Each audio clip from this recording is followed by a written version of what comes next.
저는 4대째 기독교 집안에서 태어나 어린 시절부터 복음을 들으며 성장했습니다. 그 영향을 받아 학창시절부터 자연스럽게 목회자를 꿈꾸게 되었습니다.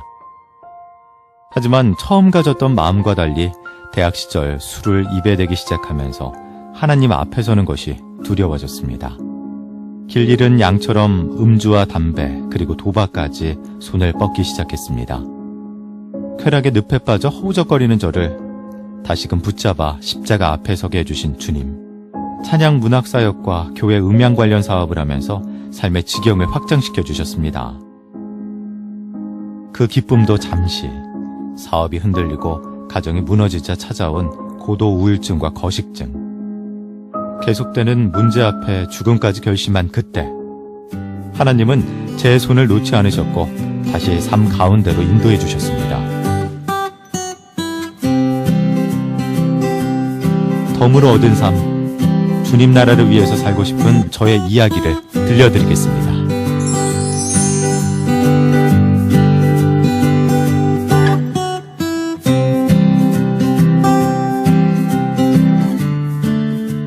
저는 아버님이 교회 장로님이시고요. 네. 네, 어머님도 권사님이신데 제가 이제 4대째.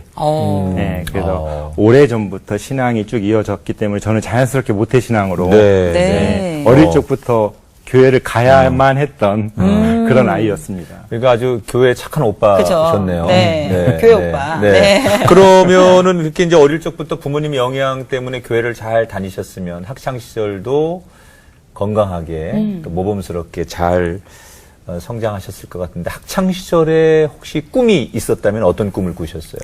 그냥 교회가 늘 친숙했고요. 교회에서 보내는 시간들이 즐거웠기 때문에 늘 교회에서 지내다 보니 자연스럽게 또 아버님이 목회자의 길을 가다가 도중에 포기하셨던 전례가 있다 보니까 자식들에게 바라시는 게 있으셨어요. 그래서 그 중에 이제 막내인 제가 그 길을 따라가는 게 좋겠다 스스로 생각을 하게 목회자의 됐고 꿈을 꾸신 거예요. 예, 그래서 중학교 3학년이 맞춰질 무렵부터 네. 제가 이제 그때부터 나는 목회자가 되겠다.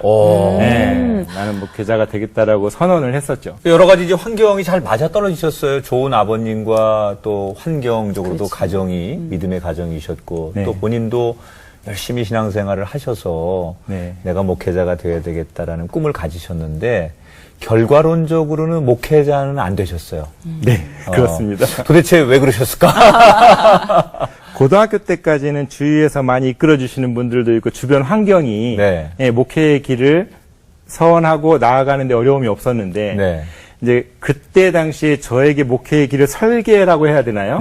이렇게 가이드해 주셨던 제 이제 멘토분이 계셨는데 네. 그분께서 좋은 목회자란 이걸 한참 설명을 하시면서 네. 한국에서 신학교를 가고 이렇게 하는 것보다 성경을 더 깊이 아는 사람이 되라. 네. 그런 의미에서는 히브리어 헬라어 성경보다는 우리가 그거를 깊이 하기 어려우니 그 다음으로 영어로 된 성경 중에 킹제임스 버전을 제대로 번역할 수 있는 이해할 수 있는 사람이 되라 해서 영어 영문학과를 먼저 가고 네. 그리고 영국이나 미국으로 유학을 가서 그쪽에서 마저 공부를 하고 돌아오는 게 제일 좋겠다고 해주셨었어요. 네. 그래서 대학을 일반적인 목회를 꿈꿨던 친구들하고는 다르게 일반 대학교의 영어영문학과를 네. 나중에 이제 신대원을 가기로 하시고. 네, 신대원으로 가기로 네, 하고 네, 네. 학부에서는 일반 영어영문학을 전공을 그렇죠. 하자. 네. 이렇게 했었는데 첫 해에는 잘 견뎌냈고 네. 당연히 잘 시간을 보내고 뭐 제가 원했던 것들을 준비해 갔는데 1학년 마치고 종강 파티라는 것을 예전에는 다들 술집에서 했었습니다. 네. 지금도 뭐 그렇습니다. 네, 자연스럽게 네. 술집에서 종강 파티가 이루어지는데 보통은 교수님 오시고 또래 친구들만 있는데 선배들이 찾아오셨더라고요. 네. 근데 저를 좀 이뻐해 주셨던 선배님이 오셔서 술을 딱 따라주시는데 그 80년대 말에 한참 유행하던 요거 이렇게 자연스럽게 이렇게 했는데 네. 만약 이분이 저에게 이놈 너 내 술 안 받아 하고 화를 내셨으면 아마 내가 여기서 순교하지는 않겠지만 하면서 이렇게 버틸 수 있었을 텐데 이분이 나 이제 곧 군대 가는데 너 내 술 한 잔 안 받으면 내가 너무 서운하지 않겠느냐. 네. 이렇게 말씀을 해주셔서 순간 갈등을 했던 거예요. 네. 그래서 받기만 하자. 그리고 이제 주시는 그 술을 한 잔 받았는데 또 내려놓으려고 하니까 어떻게 그냥 내려놓을 수 있냐. 어떻게 그냥 한 모금이라도 마셔라. 네. 근데 이게 너무 이분이 앞에서 간절하게 말씀을 하시는데 순간 제가 그걸 거절하지 못했던 것 같아요. 네. 그 마음이 약해져서. 그래서 그냥 그러면 뭐 입에 대는 거는 괜찮겠지 하고 입에 대고 그 혀 끝에 이렇게 닿는 정도? 네. 그리고 그걸 다시 내려놨고 그분도 더 이상은 그걸 더 진도가 나가는 걸 요구하지 않으셨고 네. 그걸로 끝이 났어요. 근데 이제 문제는 잘 마무리됐는데. 네, 문제는 이제 집에 돌아와서 잠을 자다가 새벽에 깼어요. 네. 내가 술을 마셨구나. 그 혀 끝에 닿았던 그 술의 차가운 기운 그리고 그 씁쓸한 그 맛이 너무 강렬하게 기억이 남아 있는 거예요. 네. 그래서 술을 마시고 내가 목회를 할 수 있을까? 나는 정말 좋은 목사가 되고 싶었는데 술을 마신 사람이 목사가 될 수 있을까? 가 이제 고민이 시작이 됐고. 굉장히 보수적인 신앙이 그렇죠. 있으셨었나 봐요. 네. 나시린처럼. 네, 맞아요. 네, 절대 흔들리면 안 되고, 네. 네, 잘못해도 안 되고, 아하. 그 좀 약간 집안의 유전적인 네. 네, 성향도 좀 그런 약간 고지식한 부분이 네. 없잖아 있어서, 네. 그러고 한 일주일을 꼬박 한숨도 못 자고 고민한 끝에 나는 목회자를 할 수 없다. 네. 한 번에 내 실수 때문에. 너 같은 사람은 목회자가 되면 안 된다. 네. 라는 결론을 내리고, 이건 저 본인이 혼자 내린 결론. 그러니까요. 그렇죠. 누구하고도 상담하지 그러니까 못했고요. 그때 절 찾아오셨어야 되는데. 그러게요. 그럼 내가 잘 이게 기도해주고 그렇죠. 권면했을 텐데. 네, 그때는 또 분위기가 네. 술 마시고 담배 피면 막 사탄의 자식이다. 막 네네. 이런 약간 좀 보수적인 분위기들이 네. 많이 네. 있었기 때문에 네, 네, 네. 제가 더 이렇게 많이 흔들렸던 것 같아요. 예. 아니, 우리 근데 그렇게 해서 마음을 어떻게 보면 꿈이었는데 나의 그걸 내려놓게 되셨어요. 근데 그 이후부터 저희가 듣기로는 걷잡을 수 없는 방황의 시간이 있으셨다고. 또 무슨 일이 있었던 건가요? 이제 영어영문학과라는 일반 대학교의 영어영문학과라는 곳은 제가 가고 싶어서 갔던 길은 아니었거든요. 네. 그리고 그곳의 문화나 모든 것들이 저에게는 이제 낯설기만 했고 저에게 목표가 없기 때문에 그 공부에 대한 의지도 없고 내가 이 공부를 해서 뭐 하나 싶기도 하고 그러면서 점점 학교에 충실하지 못하게 됐고 그러는 과정에 고민하다가 내가 고등학교 3년을 공부를 거의 하지 않았거든요. 네. 공부를 거의 하지 않고도 그때 당시 학력고사였죠.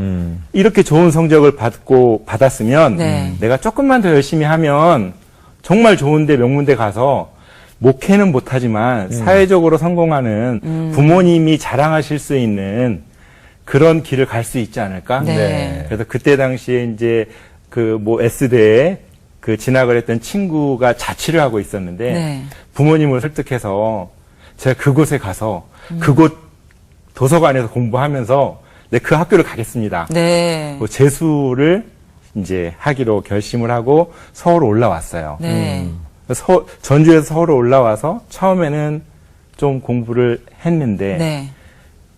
한참 혈기왕성한 또래 친구들이 모이고 그곳에서 저녁에 이야기하고 놀고 하다 보니까 어느 순간 저도 모르게 휩싸여서 네. 이제 술과 담배와 이제 춤을 추고 음주가무를 즐기고. 예, 네. 정말 음주가무를 제대로 즐기고 있는 오, 네. 제 자신을 그렇게 볼수 보수적이셨는데. 예. 그게 사실은 그런 거야. 잘 지키다가 한번 이렇게 스스로 넘어졌다고 생각하면 어차피 난 뭐 버린 몸인데 뭐 그렇죠, 이런 그렇죠. 사람들이 막 예. 자기를 스스로 버리는 거죠. 막. 그렇죠. 끊임없이 자책감이 올라오면 네. 내가 어차피 서원 기도를 내가 어겼는데 내가 어차피 하나님이 날 버리실 것 같은데 네네. 내가 뭐 그렇게 산들 뭐해 라는 이런 마음이 있었던 것 같아요. 그럼 그렇게 뭐 하나님께서 방황하도록만 내버려 두지 않으시고 환경적으로 어떤 변화를 좀 주시지 않으셨어요? 그렇게 무한정 놀 수는 없었죠. 네네. 그곳에서. 네. 예, 그래서 결국 재수라는 거를 포기를 했기 때문에 이제 군대도 가야 됐고 네. 그래서 다시 고향으로 내려오게 됐는데 이제 그러고 내려와서 군대를 한번 갔다 왔죠. 네. 그러면 이제 고향으로 갔다는 건 아버지가 네. 계신 곳이고 네. 또 학창 시절에 나를 어떻게 보면 굉장히 거룩하게 만들어준 교회가 있는 곳이니까 네. 그 도시에서의 좀 방황 이런 것들을 멈추고 다시 좀 거룩한 길로 들어올 수 있는 계기를 만드신 건 아닌가요? 근데 이미 너무 벗어나 있었던 것 같아요. 그래서 돌아와서 아버님, 어머님 실망을 시켜드리고 싶지 않아서 네. 그분들 보시는 곳에서는 굉장히 바른 척하며 살았지만 어허. 여전히 뒤에서는 음주 가무를 계속 즐기고 있었고 네. 그 과정에서 우연히 접하게 된 도박의 세계에 네. 빠져들게 거기까지 가셨어요. 아, 도박이라 하면 어떤 쪽으로 말씀? 처음엔 되게 작은 네. 그냥 당구장에서 아주 작은 돈으로 네. 1시간, 내기하고. 2시간 하는 이런 정도에서 시작이 됐던 것이 네. 나중에는 하룻밤에 몇 천만 원이 오고 가는 네. 뭐 지금부터 시간이 꽤 오래됐으니까 영화 타짜에 나오는 뭐 그런 정도까지는 아니었다 할지라도 그거에 준하는 네. 그런 곳에 제가 있었습니다. 그러면 그렇게 도박을 해서 번 돈 쉽게 쓰고 유흥으로 날리고 뭐 그렇게 계속 오랫동안 그럴 수는 없는 거 아니에요. 어떤 뭐 중간에 어떤 계기나 변화 같은 타이밍이 없었습니까? 하루는 상당히 큰 판을 한 3일 정도 그 도박을 하고 네. 쉬고 싶었는데 아버님이 좀 무서우세요. 엄하세요. 네. 아버님이 호출이 왔어요. 내가 나가야 되니 그때 아버님 기독교 서점을 운영을 하셨는데 네. 서점을 좀 봐라. 전주에서 꽤 큰 기독교 예. 서점이었잖아요. 그래서 이렇게 강아지가 집 앞에서 졸고 있듯이 네. 그냥 카운터에 있었던 앉아서 거죠. 그냥 꾸벅꾸벅 졸고 있었어요. 네. 그런데 좀 있다가 이렇게 졸고 있는 타에 누군가가 카운터에 이렇게 뚝뚝 하고 두드리더라고요. 그래서 놀래서 이렇게 얼굴을 들어보니까 어떤 여학생이었는데 지금도 사실 그 여학생 얼굴이 기억이 나요. 그 여학생이 되게 화난 이렇게 왜 졸고 있냐 이거죠. 네. 뚝뚝 두드리면서 계산해 주세요. 근데 보니까 엽서 3장이었어요. 네. 엽서 3장을 줬는데 그 10,000원을 줬는데 이게 다른 엽서 그때 당시 다른 엽서가 다 100원인데 얘는 네. 150원짜리로 지금도 기억이 너무 선명한 네, 거예요. 네. 150원짜리 3장을 받아서 10,000원을 받고 거스름돈을 남겨드리고 빨리 가라는 사실 나 지금 더 자고 싶으니까 빨리 내보내려고 계산을 빨리 해서 줬는데 그리고 다시 눈을 감았는데 영수증 써주셔야죠 라고 얘기하더라고요. 네. 되게 이렇게 퉁명스러운 네. 목소리로 저도 이제 마음속에 뭐가 이렇게 끓어오르지만 예, 화를 낼 수는 없으니까 네 하고 영수증을 또 엽서 3장 얼마 이렇게 써서 드렸어요. 네. 네. 그러면 좀 갈 줄 알았는데 네. 봉투에 안 담아주세요. 그러니까 마치 무슨 아이유의 3단 처럼. 네. 3단으로 저를 이렇게 공격을 하더라고요. 네. 네. 이 학생이 딱 나가는 순간 제가 그 학생한테 받았던 10,000원짜리를 들고 바닥에다가 그냥 내던졌어요. 다 남아도 450원인데 이게 내가 다 남아도 450원인데 내가 어젯밤에 번 돈이 얼만데 이거 가지고 날 이렇게 힘들게 해? 하찮게 여겨지는 네. 그런 게. 근데 지금 생각하면 너무 감사한 게 그 생각 뒤에 바로 꼬리를 물고 따라왔던 게 뭐였냐면 네. 내가 이렇게 계속 살면 정상적인 직장 생활이나 어떤 사업, 자영업이나 이런 걸 할 수 없겠구나. 그러면 내가 도박을 계속하면 하룻밤에 그때 당시 우리가 샵에서 일하는 네. 길거리 로드샵에서 일하는 여직원들 뭐 이렇게 이런 점원들의 월급이 20만 원이 채 안 될 때였어요. 네. 내가 하룻밤에 100만 원도 벌고 500만 원도 벌고 진짜 어떤 날은 1000만 원도 벌었는데 이거 몇백 원, 몇천 원에 감사할 수 없으면 난 이걸 못 하는 거다. 월급 뭐 몇십만 원 받으면 내가 순간 무슨 일이 있으면 짜증내서 그만두지 않을까? 그러면 나는 오래 살아야 되는 부분에 있어서 문제가 있지 않을까? 라는 생각이 찾아왔어요. 그게 성령님이셨네요. 그러게요. 네. 네. 그리고 그날부터 지금까지 한 번도 도박을 하지 않았어요. 그때 그 마음이 드시고 바로 도박을 끊으신 예, 거예요. 그렇죠. 와, 그게 쉽지 않은 그게 건데. 정말 내 의지만 가지고 안 될 텐데 네. 강하게. 네. 결국 그러면 드디어 긴 방황의 마침표를 끊으셨어요. 근데 그러면 그동안에 좀, 내가 교회에 가서 하나님을 좀 의지해볼까라는 생각은 안 해보셨던 거예요? 교회는 매주 갔어요. 그런 와중에도. 그렇죠. 또 이 어릴 때부터 다니셨기 때문에 매주 안 가면 가시죠. 이상한. 어. 네. 저에게 교회는 그냥 반드시 가야 되는 곳이었어요. 네. 그래서 매주 가는데 밤새 여관에서 저뿐만 아니라 그 많은 사람들이 담배를 피고 그 연기에 막 온몸이 다 젖어서 그 냄새가 많이 났을 텐데 그때는 이제 그 생각까지도 못했던 것 같아요. 그냥 잠바 몇 번 털고 입에 후라보노 한 통 사서 다 그걸 씹고 입에 물고 나만 안 나면 되는 네, 거예요. 그렇죠. 남들은 잘. 그러고 교회 맨 뒤에 앉아가지고 있으면 괜찮을 줄 알았어요. 그러면 이제 그런 시간들을 거치면서 본격적으로 내가 좀 신앙적인 회심, 이제 정말 본격적으로 내 인생의 터닝 포인트라고 생각하는 때는 언제십니까?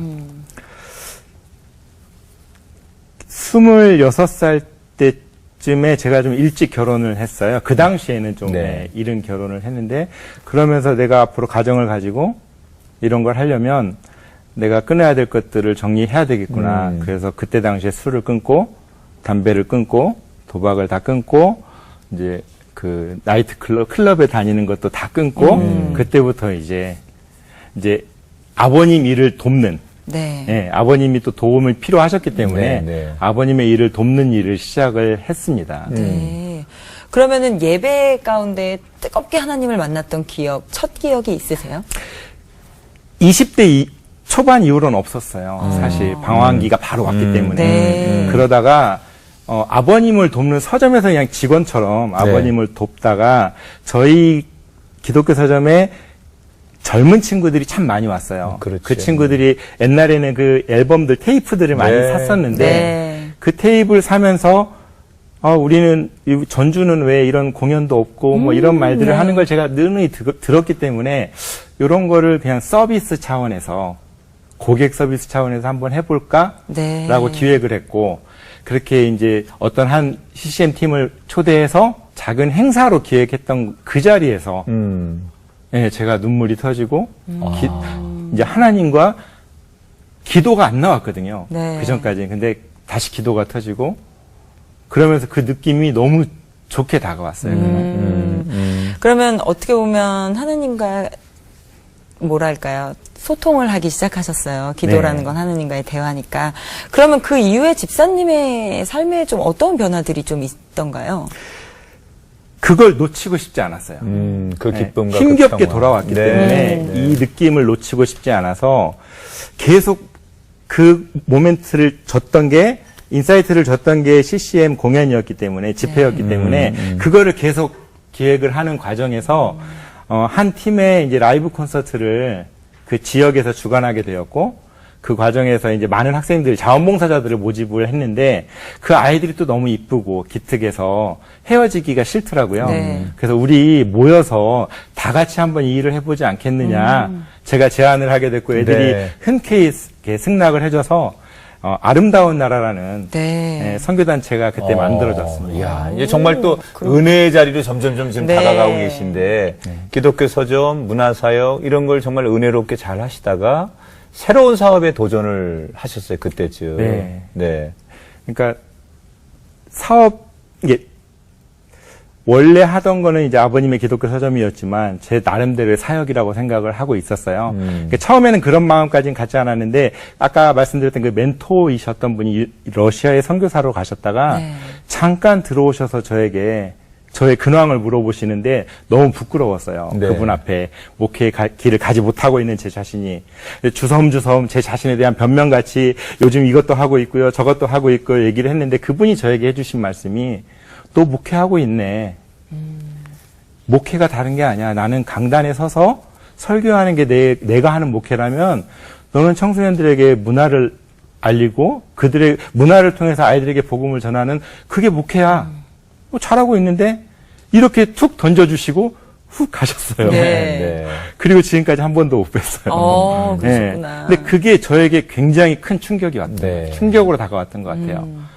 내가 목사는 되지 못했지만 목회, 성도로서, 선교사로서 이렇게 살아갈 수 있구나.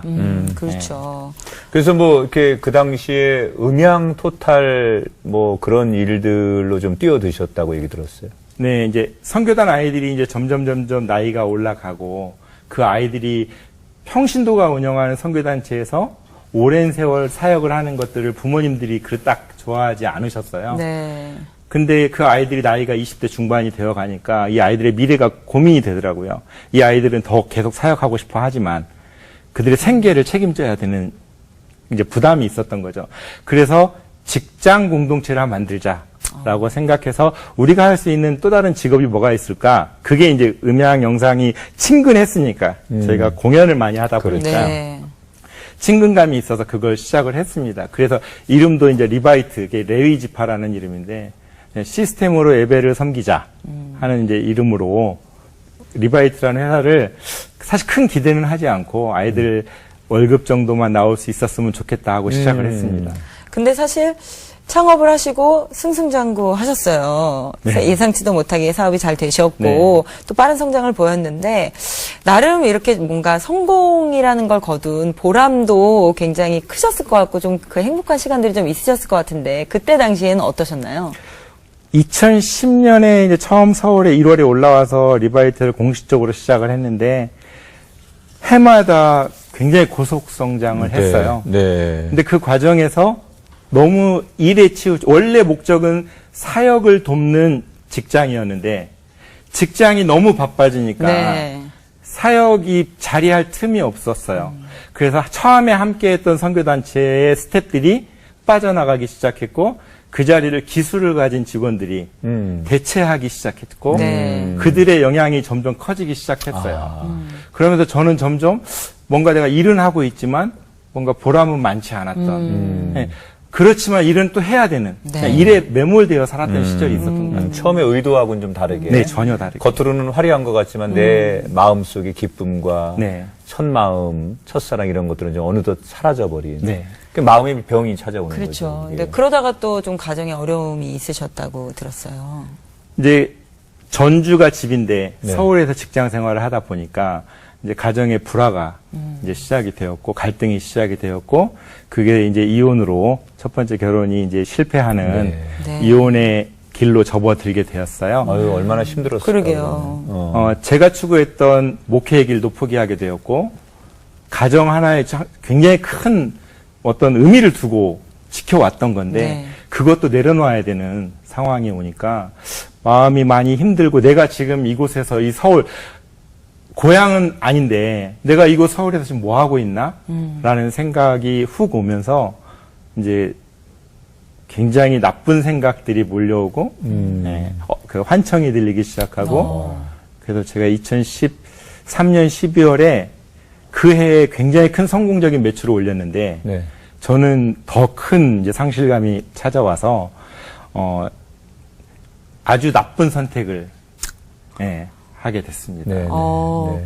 그 나쁜 선택이라는 것은 정말 네, 우리가 네. 건강한 사람들이 할 수 없는 네. 네, 극단적인 예. 생각과 선택 이런 걸 사실 하셨다는 얘기입니다. 주변에서는 이해하지 못했겠죠. 저는 성공을 거둔 사람인데 네네네. 그런 마음들이 그 하나님께서 어떤 그런 이제 뭐 사랑하는 사람들에게 급하면 이제 뭐 또 하나님의 손길로 이렇게 어떤 계기를 만들어 주시는데 환경적으로 어떤 하나님의 또 역사나 또 깨닫게 하시는 은혜가 있었을까요? 그 즈음에? 예, 우울증이 오고 공황장애와 거식증과 불면증이 찾아와서 네. 일주일에 한 3시간 수면 시간이 네. 거식증이 찾아와서 그때 몸이 굉장히 좀 컸는데 한 달 반 만에 한 24kg가 빠지게 네. 되었고 네. 예, 어느 이렇게 사무실 같은 공간에 이렇게 머무르지 못하는 공황장애가 오게 되고 그러면서 이제 좀 많이 힘든 시간을 보냈어요. 그래서 회사의 일들을 그때 당시 이제 제 밑에 직원에게 좀 부탁을 하고 저는 이제 제 자신이 살아내야겠다라는 첫 번째 제가 선택했던 죽음에서는 실패를 하고 일어나왔으니 어찌됐건 어떻게든 살아내보자. 이대로 죽을 수는 없다. 근데 이제 환경은 너무 저에게 힘들었던 거죠. 정신적인 환경들이. 네. 그러던 어느 날 이제 밤에 제가 서울에서 사실 숙소가 없었거든요. 근데 그런 저를 걷어주셨던 이제 기쁨의 집이라는 공동체가 기쁨의 있었는데, 집. 네. 근데 그곳으로 잠을 자러 가는데 새벽 1시가 좀 넘었어요. 또 회사에서 그날 왜 그랬는지 모르겠지만 제일 작은 경차를 타고 네. 가는데 사실 그러면 안 되지만 저도 모르게 굉장히 과속을 하고 있었던 것 같아요. 네. 예, 과속을 했는데 제 기억에 한 130km 이렇게 달리고 있는데 그때 제가 한 일주일 정도 잠을 못 잤는데 그 기절하는 그 타임이 그때 왔던 거예요. 그래서 제가 운전하다가. 예, 네. 발로는 엑셀을 밟고 있었고 손은 그냥 내려놓고 네. 그러고 그냥 달렸던 거죠. 새벽 1시 반에. 네. 예. 그래서 어쩌면 무조건 사고로 죽었어야 되는 상황이었는데 그렇게 잠깐 찰나였죠. 저에게는 찰나의 시간이었는데 네. 갑자기 꽝 하는 느낌, 뭔가 부딪히는 느낌이 네. 왔고 아무것도 보이지 않았는데 그냥 죽었구나. 사고가 났나 보다. 난 죽었구나. 이제 끝나는구나. 라는 생각을 하고 있었는데 이제 서서히 눈이 보이고 앞에 비상등을 킨 어떤 차에 후미등이 보이기 시작했고 네. 제가 그래서 그 뒤를 따라서 차를 이렇게 돌려서 주차를 하고 내려서 보니까 제가 이제 앞에 달리는 차를 뒤에서 받았던 거예요. 네. 근데 왜 그랬는지 모르겠는데 그 손을 내려놓은 상태에서 안전벨트를 찾기 때문에 숨을 못 쉴 만큼 이게 통증이 심했어요. 네. 근데 가슴을 움켜쥐고 왜 제 이해가 안 되는 행동을 한 게 그 차가 이렇게 차 옆면을 이렇게 본 거예요. 네. 근데 그 차 옆면에 기독교 대한성결교회 교회 차였어요. 교회 본고차였던 아. 거예요. 젊은 전도사님이 도대체 왜 그 시간에 그곳에 오셨는지는 모르겠는데 그러게요. 그분이 굉장히 급하게 어느 곳을 향해 가고 계셨고 그분이 한 80에서 100km 사이를 달려주셨고 제가 그 뒤를 받는 네. 그래서 마치 이 차가 저를 받아주는 어찌 보면 그 차가 아니었으면 진짜 다른 차하고 그렇죠. 부딪혔으면 또 다른 큰일 사고로 네. 갔으면 더 큰 사고가 났을 그렇죠, 수 그렇죠. 있었는데. 아마 그날이 제 생애 마지막 날이 됐을 그러게요. 거의 99% 그랬다라고 하더라고요. 그런 큰 사고는 없었던 거네. 생명은 구했지만. 그렇죠. 제가 한 4, 50km 정도에서 정면을 받은 것과 비슷한. 네, 그래서 차는 많이 망가졌지만 네. 저는 또 안전벨트를 차고 있어서 어떤 신체의 큰 네. 갈비뼈에 나중에 보니 갈비뼈에 금방 가는. 네. 아니 사고가 있었고 사실 죽을 수밖에 없는 상황이었는데 난 살았고 네. 사고 이후에 굉장히 많은 생각들이 있으셨을 것 같은데 어떤 생각들이 좀 드시던가요? 사고가 나고 아침에 그 숙소에서 눈을 뜨고 일어나서 샤워를 하다가 거울을 봤어요. 네. 거울을 봤는데 갑자기 웃음이 나오는 거예요. 네. 이게 제 마음 가운데 사실 신앙적으로 가장 힘들었던 게 하나님의 뜻이 나에게 없다. 내가 뭔가를 늘 하려고 노력하고 바르게 살려고 노력하고 남에게 해코지하지 않으려고 하고 나에게 해를 가하는 사람에게 보복하지 않았고 그렇게 제 입장에서는 반듯하게 바르게 그분의 뜻에 맞게 살면서 그분의 뜻이 이걸 거야라고 생각했던 길을 걸었는데 매번 막으시니까 네. 하나님은 나에게 뜻이 없으셨구나. 나는 그냥 엑스트라였구나. 그냥 길가에 하나의 그냥 이름 없는 풀 같은 존재. 없으면 안 되지만 굳이 없어도 되고 있으면 그냥 있는 대로 쓰임받는 그런 존재였구나. 네. 라는 상실감이 되게 컸는데 그날 거울을 봤는데 갑자기 그 생각이 드는 거예요. 어디인가 쓰시려나? 어디다 쓰시려나 보네?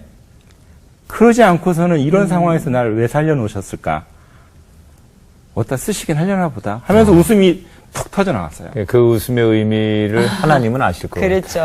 그러면 그 이후에 조금 그 힘들었던 뭐 마음적인 아픔들도 조금 회복이 되어 가신 건가요? 그날부터 우울증이 급속도로 예. 좋아지기 네. 시작했고 네. 공황장애도 사라지기 시작했고 밥도 식사도 잘하게 됐고 네. 참 감사한 게 어떻게 보면 그 사고로 인해서 우울증이랑 거식증 같은 게 급속도로 회복이 되셨다고 하셨고 네. 그리고 또 그 이후에 하나님 앞에 좀 제대로 서고자 국토 종단까지 하셨다고 네. 들었어요. 굉장히 어떻게 보면 내가 이제 바로 서고자 노력하는 그렇죠. 모습들을 좀 보이고 계신데 몸부림치신다고 할까요? 네. 그리고 나서 일상으로 다시 멋지게 복귀를 하셔서 그 이후에는 삶에 굉장히 평탄함만 있었을 것 같은데 저희가 듣기로는 또 그렇지 않았다고 네. 하시더라고요.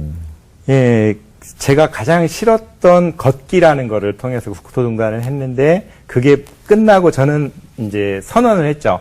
우울증 끝, 이제 새로운 삶 시작하고 네. 외쳤는데 그리고 모든 게 이제 다시 좋아질 거라 기대를 했는데 막상 현실로 돌아와 보니 공백의 기간들이 있었고 네. 그 공백의 기간 동안 이제 많은 일들이 제가 몰랐던 일들이 진행이 됐었더라고요. 네. 그래서 돌아왔는데 직원들하고 제가 하나 되지 못하는 상황들이 계속 연출이 됐고 어느 순간 그러고 얼마 안 있다가 전 직원들이 이제 동시에 다 퇴사를 하는 어휴. 그리고 그 회사가 무너지는 건데. 예 그리고 그 친구들이 나가서 회사를 새로 이렇게 만들었던 사건이 있었어요. 배신을 한 거네요. 어떻게 보면. 뭐 배신이라고 볼 수도 있고 또 그 친구들의 입장에서 또 뭔가 자기들을 위한 뭔가의 선택을 했던 거겠죠. 네, 아무튼 그 굉장히 과정에서. 어려운 상황으로 그러게요. 놓이셨는데 그러면 회사에는 여러 가지 어려운 현실들이 많이 남아 있었을 텐데요. 이제 속상했던 거는 이제 혼자 어떻게든 뛰어보려고 돌아다니는 과정에서 그 원래 저희가 계약하려고 했던 교회 그 공사를 하기로 했던 교회들이 이제 저희하고 하지 않겠다라는 얘기를 듣고 달려가서 이야기를 들어보니 네. 제가 곧 죽을 거라고 얘기를 했다 하더라고요. 직원들이. 예. 이미 이제 경쟁 회사가 된 거야. 직원들이 나가서 만든 회사는요. 아직 이게 정식으로 차리기 전에 네. 예, 우리 대표님이 곧 돌아가실 것 같다라고 그러니까 얘기를 여기랑- 했다고 이제 그분이 얘기를 해주시는 거죠. 그래서 그분이 놀래서 그럼 어떻게 하느냐. 그래서 직원들이 따로 뭔가를 해보려고 하니 저희들에게 맡겨주시면 네. 잘해드리겠습니다라고 해서 그쪽하고 계약을 하기로 했으니 자신은 잘못 없다라는 얘기를 저에게 네. 예, 이렇게 얘기해 주시는 거 듣고 되게 이제 많이 속상했어요. 그렇죠. 속상하죠. 그래서 그런 일들이 저는 이제 모든 게 다 해결되고 좋아질 줄 알았는데 전혀 새로운 어려움이 네. 또 찾아왔기 때문에 그때도 한 3일 정도 잠을 자지 못했고 갑자기 이렇게 속이 답답하더라고요. 뭐 먹은 것도 없는데 소화가 안 되는 것처럼 체한 것처럼 속이 답답해서 그 텅 빈 사무실에서 그냥 막연히 들었던 생각이 햇살을 좀 쐬면 좀 나아지지 않을까라는 생각이 불현듯 들어서 사무실을 이렇게 나와서 올라갔더니 햇살이 너무 따뜻하고 좋았어요. 그 느낌이 너무 좋아서 바로 사무실로 안 돌아오고 동네를 한 바퀴 돌아야겠다 생각하고 한 2걸음 걷고 제가 쓰러졌어요. 그때부터 이제 기억이 없는데 네. 그걸 보고 이제 가까운 상인분이 구급차를 불러주셔서 이제 그 근처에 큰 병원에 실려갔는데 뇌출혈이 왔던 거죠. 그래서 그때 의사 선생님께서 하시는 얘기가 제가 만약에 그 답답함이 있어서 좀 쉬어야겠다 하고 만약에 침대에 누워서 잤다면 또 마찬가지로 그걸로 그러게요. 끝났을 거라고. 누구도 제가 그곳에 있는 걸 몰랐을 테니까. 예. 그렇죠, 그렇죠. 예. 아니 그리고 또 직원분들이 그냥 배신을 하고 나간 것뿐만 아니라 빚까지 좀 있게 됐다고 사업체에 이야기를 들었는데요. 병원에서 3번째 죽음을 어떻게 생각하면 지나서 이겨냈다라는 표현은 좀 어렵고요. 예. 지나치고 나와 보니 그래도 이대로 있을 수는 없어서 정리를 해보니까 그 전년도 수십억의 매출이 있었던 회사인데 저에게는 네. 오늘의 저에게 그 당시에 저에게는 빚만 약 10억 원 정도 남아 있는 상태였고 성격의 문제였던 것 같아요. 제 이름으로 된 빚을 남겨놓고 내가 세상을 떠날 수는 없다라는 이런 생각이 들어서 일단 이건 없애놓고 정리해보자. 그래서 그때부터 오히려 그게 제가 뭔가 부지런하게 움직일 수 있고 그런 계기가 되었던 것 같아요. 네. 정말 정신없이 한 2년 넘는 시간 동안 일을 했고요. 잠 안 자고 정말 그때는 의지를 가지고 이제 네. 잠을 안 자고 일을 했고 그 덕분에 또 주위에 도와주시는 분들이 많이 있어서 그 덕분에 생각보다 빨리 빚을 다 갚을 수 빚 다 있었습니다. 갚으시고, 네. 그렇게 이제 빚 갚으시고 어쨌든 간에 본인의 1차적 목표를 이루시고 아까 서두에 말씀하신 대로 새로운 삶의 또 여정을 향하여 필리핀으로 가셔서 네. 자녀들을 케어하시게 되고 네. 또 그 자녀들을 케어하는 문제가 결국은 지금의 또 이런 또 다른 사역이 될 수 있도록 하나님께서 인도하셨어요. 네. 이렇게 지금까지 얘기를 들어보면 여러 가지 고난과 삶의 역경들을 하나님 주셨는데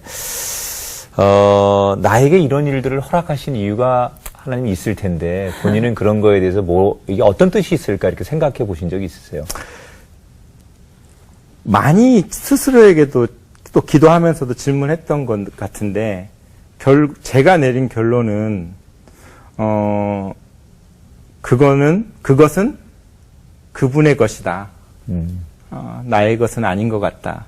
그러면 그 3번에 사실 쉽지 않은 상황에서 살려내셨고, 굉장히 어려운 어떤 재무적인 상황도 다 지나가게 해주셨고, 그렇게 나를 이렇게 이곳 가운데, 이 땅 가운데 두시는 이유는 뭐 있지 않을까? 네. 이유가 있지 않을까? 그렇죠. 근데 그 이유를 내가 꼭 지금 모른다 해도 뭐 그게 나쁘지 않다라는 생각을 했어요. 그래서 그냥 오늘 하루 잘 살아내자. 오늘 그런 하루. 생각만 네. 하고 있었던 것 같아요. 그러다가 필리핀에 유학을 보냈던 아이들이 이제 그 학교에 문제가 좀 있어서 이 아이들을 그곳에 더 이상 둘 수 없어서 찾아갔는데 이제 큰 아들은 졸업을 했어요. 네. 그래서 이제 작은 아들만 이제 문제가 좀 됐는데 이 아이가 제가 한국에서 학교를 좀 다녀보지 않겠냐 했는데 유학을 하고 싶다고 계속 얘기를 하더라고요. 그래서 좀 갈등이 있었지만 내가 아빠로서 아이를 유학을 보냈던 책임은 또 내가 끝까지 감당해야 되겠다라는 생각. 그럼에도 불구하고 또 남들처럼 이렇게 많은 돈을 들여서 유학을 시킬 수 있는 상황은 아니었고요. 그래서 고민하다가 그래 책임지자. 아빠의 어떤 책임지는 모습을 아들에게 보여주자.